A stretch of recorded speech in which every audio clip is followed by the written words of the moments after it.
Hello दोस्तों, स्वागत है आपका कंप्यूटर बेसिक कोर्स के तीसरे पार्ट में। अगर आपने इस कोर्स की पहले की वीडियो नहीं देखी है तो जरूर देखिए, जिससे आपको समझने में और आसानी होगी। इस वीडियो को देखने के बाद आप जान जाएंगे कंप्यूटर हार्डवेयर क्या होता है, इसके कौन कौन से कंपोनेंट होते हैं और इन कंपोनेंट के फंक्शन क्या होते हैं। जैसा कि पिछले वीडियो में हमने जाना था कंप्यूटर के बेसिक हार्डवेयर के बारे में, जैसे मॉनिटर, माउस और कीबोर्ड। आज के इस वीडियो में हम देखेंगे सिस्टम यूनिट के बाहर के पोर्ट्स और सिस्टम यूनिट के अंदर क्या क्या होता है, सब कुछ पूरी डिटेल में। तो चलिए वीडियो को शुरू करते हैं बिना किसी देरी के। अब जो आप स्क्रीन पर देख रहे हो, यह जो बॉक्स जैसा पार्ट है, इसे हम कंप्यूटर केस कहते हैं। इसके अलावा इसे हम कंप्यूटर कैबिनेट या सिस्टम यूनिट भी कहते हैं। वैसे कई लोग इसे सीपीयू भी बोलते हैं, लेकिन असल में सीपीयू इस सिस्टम यूनिट के अंदर लगा होता है। यह एक प्रोटेक्टिव बॉक्स होता है जिसमें कंप्यूटर के सभी मेन कंपोनेंट लगे होते हैं जो कंप्यूटर को चलाते हैं। इसे हम कंप्यूटर की केसिंग या कवरिंग भी कहते हैं, क्योंकि यह कंप्यूटर के अंदर के सभी पार्ट को कवर करके रखता है ताकि वह सेफ और प्रोटेक्टेड रहे। आइए अब सिस्टम यूनिट को डिटेल में देखते हैं। यह एक नॉर्मल सिस्टम यूनिट है जो आसानी से कहीं भी रखा जा सकता है। हो सकता है कि आपके कंप्यूटर का सिस्टम यूनिट थोड़ा अलग डिजाइन का हो या उसमें लगी हुई चीजें थोड़ी डिफरेंट जगह पर लगी हो। सिस्टम यूनिट के फ्रंट साइड में आपको कुछ पोर्ट्स, बटन और लाइट दिखाई देती हैं। यह जो बटन आप देख रहे हैं इसे पावर बटन कहते हैं। इस बटन की मदद से ही कंप्यूटर को ऑन या ऑफ किया जाता है। देखिए, जैसे ही हम इस बटन को अपनी उंगली से दबाते हैं, लाइट जलने लगती है। इसका मतलब है कंप्यूटर ऑन हो रहा है। यह लाइट इंडिकेट करती है सिस्टम अब चल रहा है। अब आगे बढ़ते हैं। यह है डीवीडी ड्राइव। डीवीडी रोम को सिस्टम यूनिट के इस हिस्से में लगाया जाता है। यह जो छोटा सा बटन दिख रहा है, इसे दबाने पर ड्राइव बाहर निकल आती है। फिर हम अपनी सीडी या डीवीडी इस ट्रे पर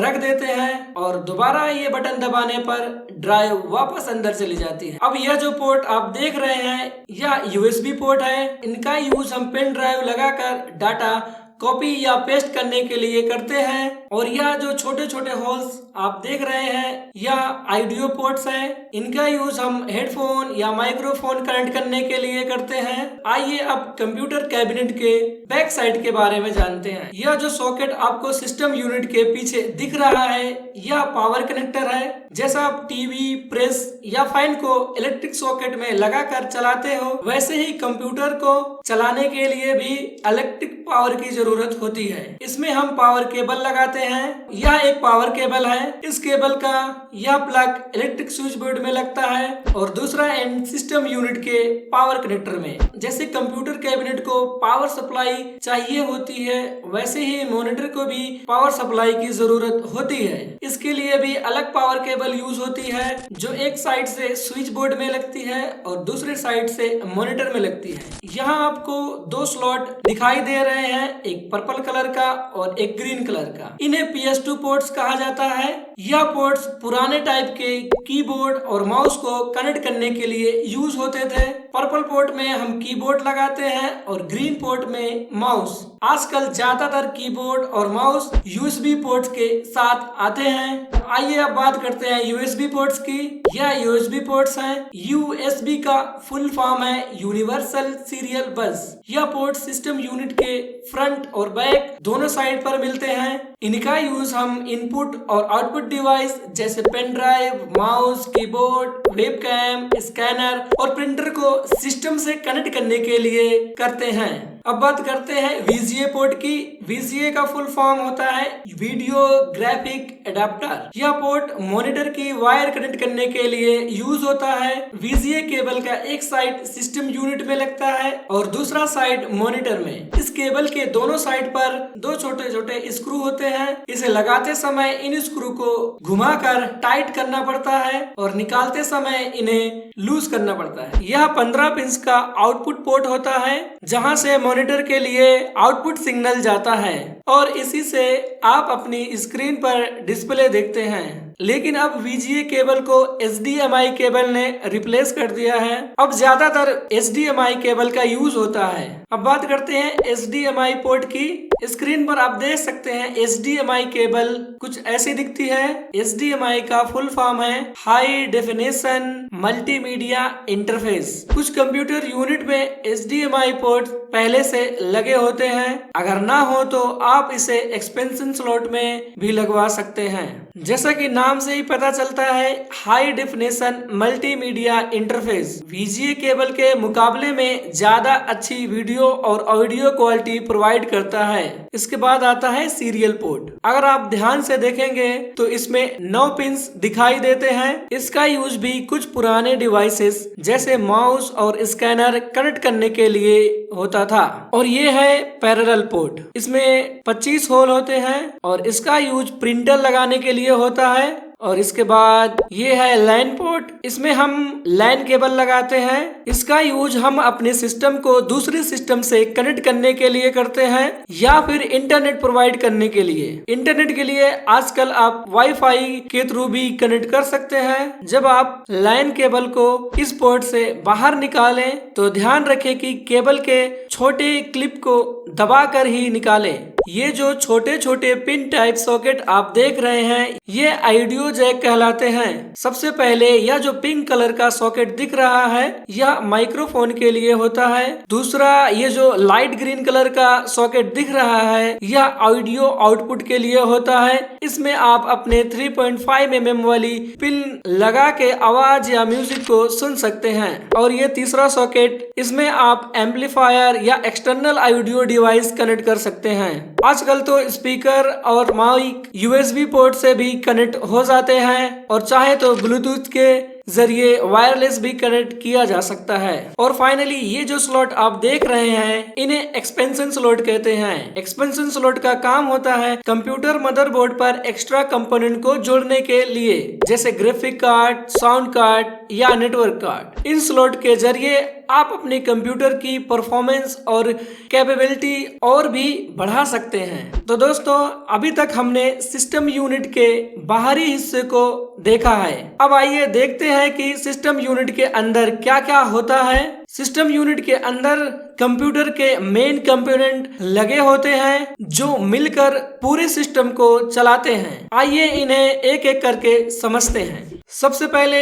यह जो आपको छोटा सा डब्बा दिखाई दे रहा है, इसे SMPS कहते हैं, स्विच मोड पावर सप्लाई। इसका काम है कंप्यूटर को पावर सप्लाई देना।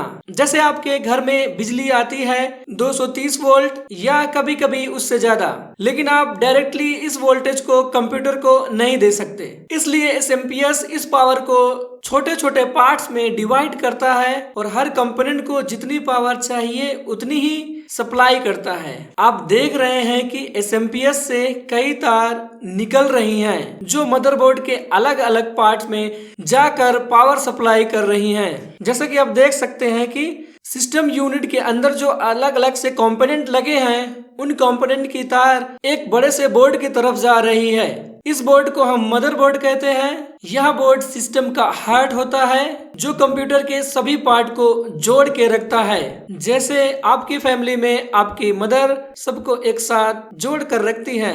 मदरबोर्ड में आपको जो ये जगह दिख रही है, इन्हें स्लॉट कहते हैं। और ये जो छोटे छोटे बोर्ड इन स्लॉट में लगे हैं, इन्हें इंटरफेस कार्ड कहते हैं। यह कार्ड सिस्टम यूनिट के बाहर के डिवाइस के साथ कम्युनिकेट करते हैं। जैसे अगर आपको आवाज सुननी है तो स्पीकर का यूज करते हैं, और मदरबोर्ड के अंदर जो कार्ड स्पीकर के साथ कम्युनिकेट करता है उसे साउंड कार्ड कहते हैं। अगर आप कंप्यूटर को इंटरनेट या दूसरे कंप्यूटर से कनेक्ट करना चाहते हैं तो इसके लिए नेटवर्क इंटरफेस कार्ड की जरूरत होती है। यह आपके कंप्यूटर को नेटवर्क या इंटरनेट से जोड़ने में हेल्प करता है। और यह जो पोर्ट आपको दिख रहा है, इसे ATX पावर कनेक्टर कहते हैं। इसमें SMPS की पावर सप्लाई वायर मदरबोर्ड में लगती है। अब बात करते हैं CPU सॉकेट की। यह वो स्लॉट है जहां प्रोसेसर लगता है। आपने जरूर सुना होगा इंटेल i3, i5, i7 या AMD, Ryzen 3, Ryzen 5, यह सब प्रोसेसर इसी सॉकेट में लगते हैं। यह जो प्रोसेसर आप देख रहे हैं यह इंटेल का है और प्रोसेसर को निकालना हो तो इस लॉक को धीरे से प्रेस करें और हल्का साइड करें और ऊपर उठाएं। यही होता है सीपीयू, सेंट्रल प्रोसेसिंग यूनिट, यानी कंप्यूटर का दिमाग। जैसे इंसान का दिमाग उसके सारे काम कंट्रोल करता है, वैसे ही सीपीयू डिसाइड करता है डाटा कहाँ स्टोर करना है, कौन सी प्रोसेसिंग करनी है और कब आउटपुट देना है। सीपीयू के ऊपर आपको ये छोटा सा फैन दिख रहा है, इसका काम है प्रोसेसर को ठंडा रखना, क्योंकि जब कंप्यूटर ज्यादा देर तक काम करता है तो सीपीयू गर्म हो जाता है। अगर इसे कूल ना रखा जाए तो यह ज्यादा ओवरहीट होके डैमेज भी हो सकता है। इसलिए सीपीयू फैन और हीट सिंक दोनों मिलकर प्रोसेसर को सेफ और इफिशिएंट बनाए रखते हैं। यह जो स्लॉट आप देख रहे हैं यह है डी रैम मेमोरी स्लॉट। यह वह जगह है जहां आपकी रैम लगती है। अब यह जो पोर्ट देख रहे हैं इसे कहते हैं आईडीई कनेक्टर। इसका यूज एक्सटर्नल हार्ड ड्राइव या डीवीडी ड्राइव को कनेक्ट करने के लिए होता है। लेकिन दोस्तों आजकल के नए कंप्यूटर में यह आईडीई पोर्ट्स काफी हद तक रिप्लेस हो गए हैं। इनकी जगह अब साटा पोर्ट्स का यूज होता है जो और फास्ट डाटा ट्रांसफर करते हैं। तो अब हमें सिस्टम यूनिट के अंदर और बाहर के पोर्ट्स को देख लिया है। अब देखते हैं यह सब चीज मिलकर कैसे काम करती है। अब कंप्यूटर को जो भी इनपुट देते हैं वह सबसे पहले मेमोरी में जाकर टेम्परेरी स्टोर होता है, फिर यह डाटा प्रोसेसर में जाता है और प्रोसेस होता है। जो रिजल्ट निकलते हैं वह मेमोरी में स्टोर होते हैं और आउटपुट डिवाइस के थ्रू डिस्प्ले होते हैं। और अगर आप चाहें तो यह डाटा किसी सेकेंडरी स्टोरेज डिवाइस जैसे हार्ड डिस्क में भी सेव कर सकते हैं। तो दोस्तों कंप्यूटर कुछ इस तरह से काम करता है। तो दोस्तों आज हमने जाना हार्डवेयर क्या होता है और सिस्टम यूनिट कैसे काम करता है। सिस्टम यूनिट के अंदर मेन कंपोनेंट से लेकर के बाहरी पोर्ट तक। अगर आपको वीडियो पसंद आया हो तो लाइक करें, चैनल को सब्सक्राइब करना बिल्कुल मत भूलना और इस वीडियो को अपने दोस्तों के साथ शेयर करें। पढ़ते रहिए, सीखते रहिए और टेक्नोलॉजी के मास्टर बनते रहिए। मिलते हैं नेक्स्ट वीडियो में, तब तक के लिए बाय।